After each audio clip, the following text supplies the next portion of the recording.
So, this is Trebla for FFP. We're here in Riyadh, Saudi Arabia once again. Big Zizo, just seeing the fans there as they pass.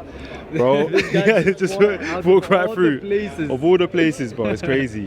But Zizo, firstly, thank you for your time. Of course, bro, thank you for having me. Somebody who is from this nation, representing not just in the ring, but outside of the ring. What does it mean to you over these past few years, having Riyadh season take over this world of boxing and in a way in sport as well? What does that mean to you, man?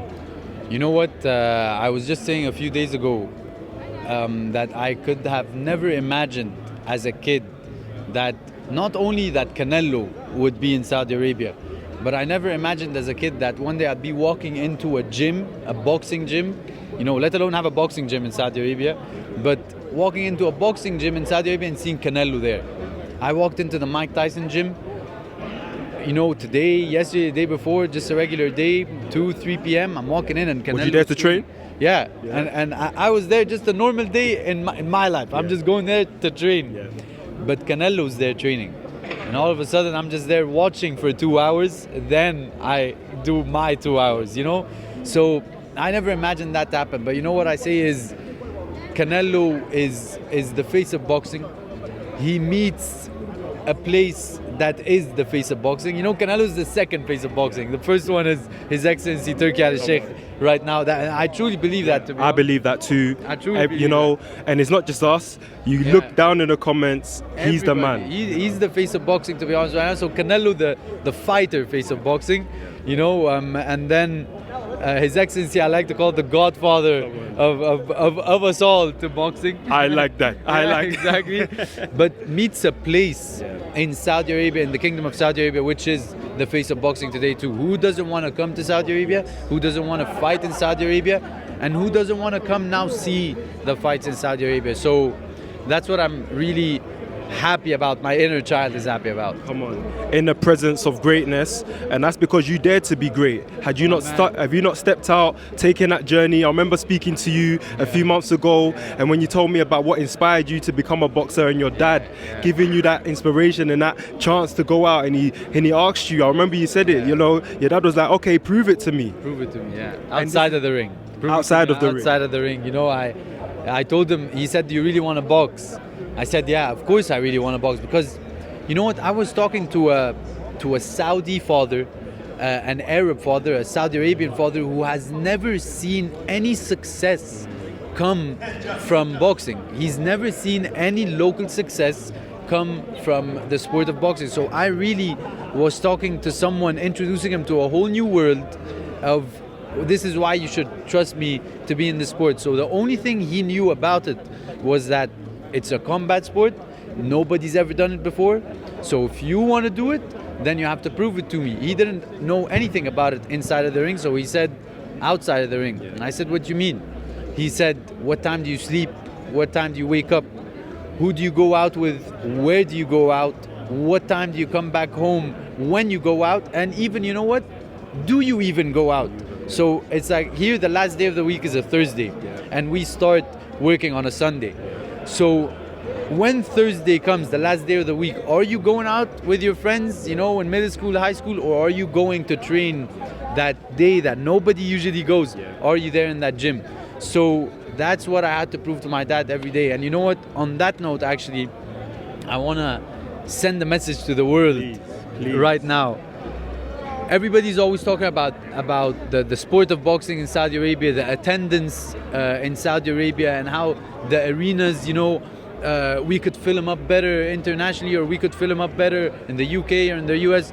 First of all, not only are the arenas here actually filled up, but if you had your fights in the UK and in the US on a Sunday night, when you start working on a Monday, how many people would actually be there?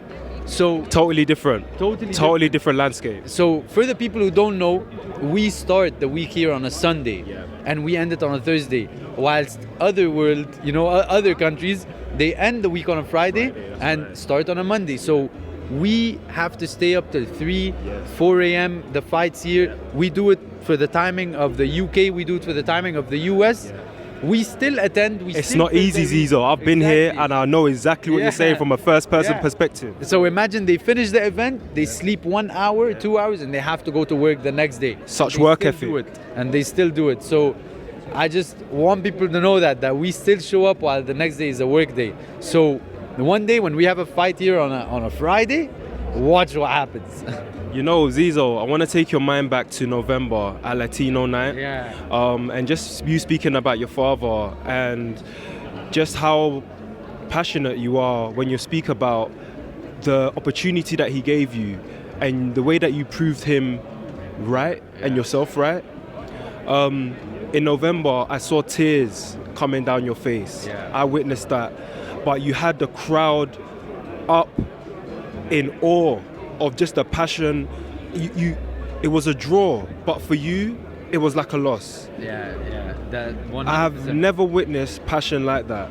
And this is the reason why, as you're speaking, it's like I just want to take your mind back to that, because that crowd in there, that atmosphere is far from everything that people might be saying online about the atmosphere here.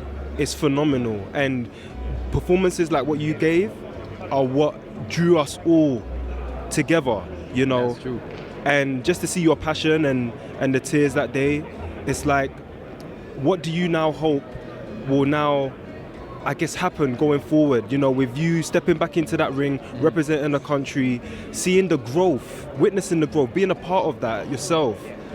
You know, what's next for Saudi? Yeah, you know what? You took me back to a moment of which I thought was very dark, and then later learned was very bright. You know what I mean? So Latino night was a draw, and like you said, to me it was like a devastating loss, not only a loss. So there are a lot of things that people don't see, right? When you talk about the tears, when you talk about the cries, you know, it's because I actually do wear my heart on my sleeve. And this is what I do with this career. This is how I fight, and this is what keeps me standing toe to toe, being matched very difficult in my career, especially that Mexican kid that night during Latino night. So where the Saudi felt like Mexico for him. It did. You know what I It mean? did. You got Oscar De La Hoya watching him, you got all the fans, you know, with him and behind him, and the press conference and stuff.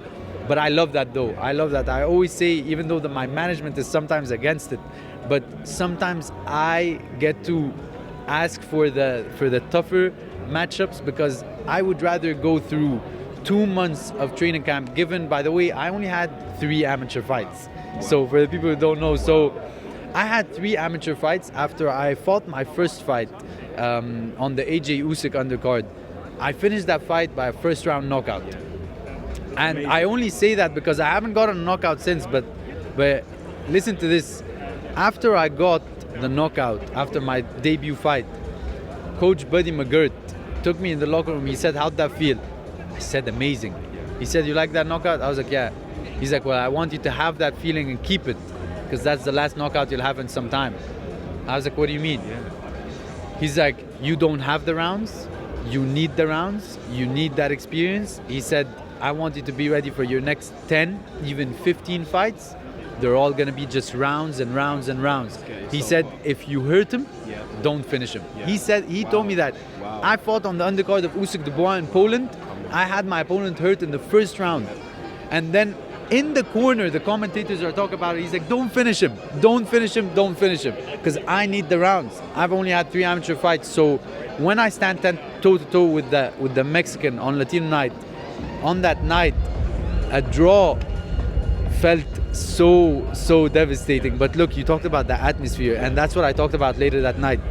The atmosphere that night, I've never ever in my life felt anything like it. I've fought in bigger arenas, I've fought in front of even larger crowds, but this arena and that crowd that night and that fight that night just stole my heart. So I say, I thought it was a dark moment, but only learned later on that it was one of the brightest things that ever happened to me, because what I learned from it, picked up from it, and then I ended up fighting again just 2 months ago, and I won my fight in my best performance yet, but I had to stay focused and locked in up here. They say in boxing, skills pay the bills. It's so interesting to hear that your coach kind of gave you that advice to almost not slow down, but give yourself more time.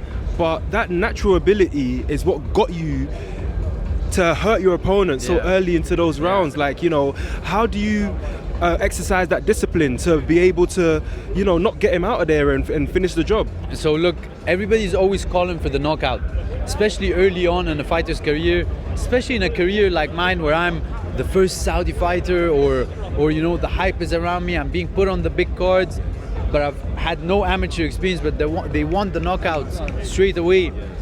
That's only gonna benefit the viewer and gonna hurt me, because one day I'm gonna have to be put in there with someone who's gonna take me the rounds, and it's not gonna be at the level of my first few fights. It's gonna be at the real level, and I'm gonna go through the rounds. So I'd rather have gone through the rounds early in my career, get the negative, you know, feedback of me not getting knockouts or me not having power or this and that. People don't ever see what happens at the gym. In 14-ounce gloves, in 16-ounce gloves, how you're hurting people in the gym. But I am trying to send that message of it is a trust the process game. You have to trust the process. You have to play the long game of this boxing career, where that's why I always say it teaches you about life. You know what I mean? Every camp doesn't prepare you for that specific fight. Every camp prepares you for your career. And that's what my mental performance coach told me. He told me, when you do a camp, you're not preparing for that specific southpaw or that specific orthodox or that specific tall fighter, short fighter. He said each camp progresses your level in your career. A fight is just a fight. Doesn't matter what kind of camp you had, you're still gonna have to fight and deliver. You could have an amazing camp, lose the fight, have a bad night, or have a horrible camp, have an amazing fight night. He said so. Each camp progresses your level in general. So, you know, I just have to trust the process, and trusting the process means I just have to trust and listen to my corner. No, my situation is very different. My career is one, or the position that God has put me in, that I am in right now, is one that we've never seen before. Alhamdulillah. Alhamdulillah, exactly. A fighter that has only such an amateur experience, the first ever from Saudi Arabia, but have to perform and rise up to those big cards and do all of that. I have to trust the process, where, like Buddy McGirt says, even if you hurt him, I don't always hurt them, but even if you hurt him, don't finish him. You have to take the rounds, move up the rounds, and do that for yourself. And I just have to take the talk, take the negatives, the criticism. There is, you know, some criticism that I do take, honestly. Some people say I have to get my feet faster. I listen to that. I actually do that. So it's not all criticism is bad criticism, and that's how you're gonna develop yourself. Yeah. So if someone says every time Zizou's fighting, his body is always leaning too forward, all right, that's not negative criticism. You know, that's like that's good criticism. I'll take that. You know, his feet have to be as fast as his hands. I'll take that criticism, but never take advice. Or never take criticism for people you would never take advice from. Right. That's why the people I like to listen to are the analysts and the commentators. When they're especially ex-fighters. When it's ex-fighters who are watching me on the commentating table, I don't ever, to everybody wondering, I don't ever read the comments. I don't ever skim through comments. I'm not that kind of person. I'm a psychology major, so I know what that could do to you subconsciously. Even if you tell yourself, oh, that doesn't affect me, subconsciously it does. So I like to listen to the ex-fighters, the commentators who say his feet have to get as fast as his hands. Okay, I'm taking that. He's leaning too much forward. I'm taking that. You know, he has to move his head along with his defense. I'm taking that. All that stuff I like to take. Zizo, quick question. You know, with all the stuff that you are working on behind the scenes, today you're not fighting, but it's interesting. It's so good to see you here. And do you take something away from watching other fighters like Canelo? You know, like... Of course. That's why I'm telling you, I know that Canelo's going to be in the gym when I go. I go before he starts his workout, and I start my workout after he's done with his, because we learn so much just by watching, just by looking at it. So before I step out into the ring and fighting, why do I like to visualize so much? Because we learn so much, but just by putting ourselves in specific situations before we're actually in that specific situation. So when I see Canelo moving his head in a specific way, moving his waist in a specific way, I like to see, oh, he's moving his waist without leaning forward while doing it. I like to see that as he's moving his waist, his hands are still up, and how often he's moving his waist and how much he's doing of it. So I like to see that stuff. So then I put myself in a zone mentally where I want to do what Canelo's doing, even though I didn't do it yet, but my mind has already been there. So we learn so much from watching. But look, you asked me why I'm here, and especially here doing these events and doing all of that. There is another fighter, another Saudi fighter on the card. And I've always said, and I always preach in my press conferences after my fights, that I'm here for a good time, not a long time. You know, that's one. Yeah. And two, that I love being the first Saudi, and I love being becoming the first world champion, God willing. But I want to be the first of many.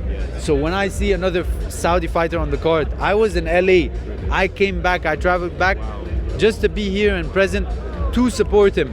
And just to be there fight night when he's fighting, maybe it's the first fight, maybe it's the second fight, the arena hasn't completely filled out. I want to be there so he can see, oh, the other Saudi fighter is there too.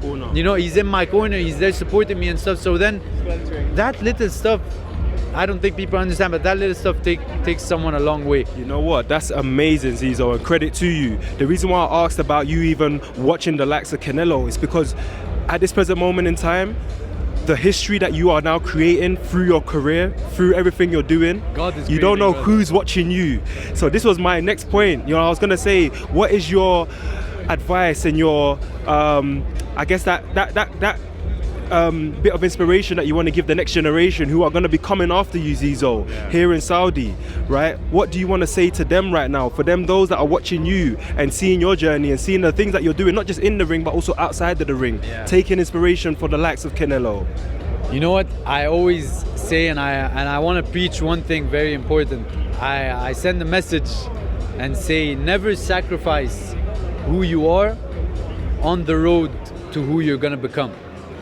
Never sacrifice who you are to who you think you should become, or to the road where you are thinking, this is who I want to become, so let me sacrifice who I am now. If who you are now, I mean morals and values, of course skill, you have to sacrifice to develop your skill and all that. I'm talking about never sacrifice your morals, your values, your traditions, how you were raised, your personality, your character. Never sacrifice that for who you need to become, or who you think they want you to become, or even on the road to becoming who you need to become or who you want to become. Never sacrifice that. That's why, you know what? I am a fighter, I am a boxer, I am a male Arab athlete in such a macho sport, but I still smile all the time. I'm still laughing all the time. I'm still, you know, I'm still that very approachable guy that you could come talk to me at any time. You could come and you know, some people maybe might get comfortable just saying this or that. I'm still gonna smile back. You know what? Because at the end of the day, we're gonna fight. You know what I mean? I only need to become a guy who is gonna fight and who's gonna give it to you only a few minutes on one night. I don't have to start living that fight weekend in camp. I'm skilled, I'm confident, I have the power, I have the speed, I have nothing to prove. I have nothing to prove to myself. Fight night, this is where I need to switch on. I need to zone in, I need to focus, I need to lock in, I need to have that killer instinct and zone in. But that's when I'm not gonna be smiling and laughing. But other than that, I wanna enjoy this, man. I wanna enjoy this. Like I said, the reason I say I'm here for a good time, not a long time, because you never know how long it's gonna last. You never know how long it's gonna last. Someone could say, oh, I'm 24 now, but I'm gonna be fighting to 35. We don't know that. We don't know whatever might happen. We don't know when I might choose to walk away.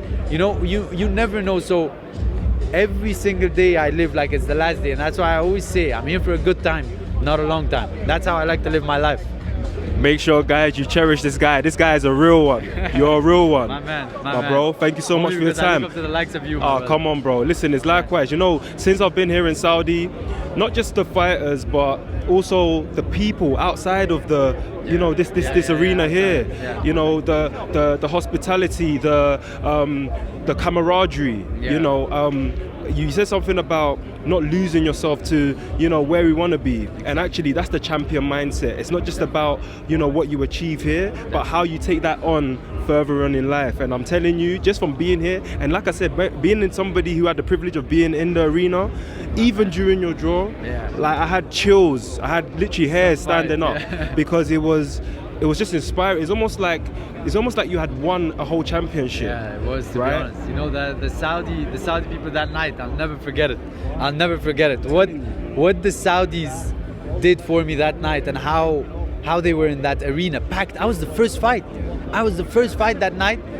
The crowd got less after. Like it felt like the main event. People came, people were supporting, and they filled out the arena, every single seat. And the crowds, when they chant Zizo, come on. Oh my God, Zizo, man. Zizo. It felt like I was in a dream. Come on, bro.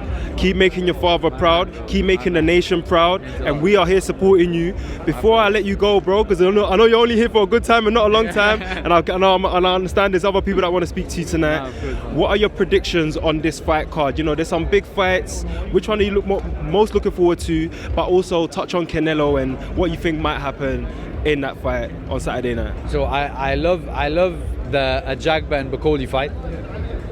Jagba's huge, man. I saw him in real life. He was training after Canelo. He is some specimen of a figure, you know. So I like that fight. I also like the Jaime Munguia Suras fight. That fight might be fight of the night. But when you speak about fight of the night, you also have to speak about Baru Jack and Michael Jan, who had the title, got stripped of it because Baru Jack was the champion in recess. And now he has that, so he's coming back for what he calls his title, even though he was elevated to champion once Baru Jack moved up. So a lot of drama there too. But Canelo's Scull, man, I think people are underestimating Scull.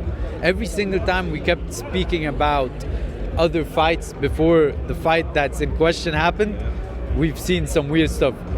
Wilder, Joseph Parker. Oh wow! Yeah. When we were setting up Joshua and Wilder, that's right. Joseph Parker stopped that stuff.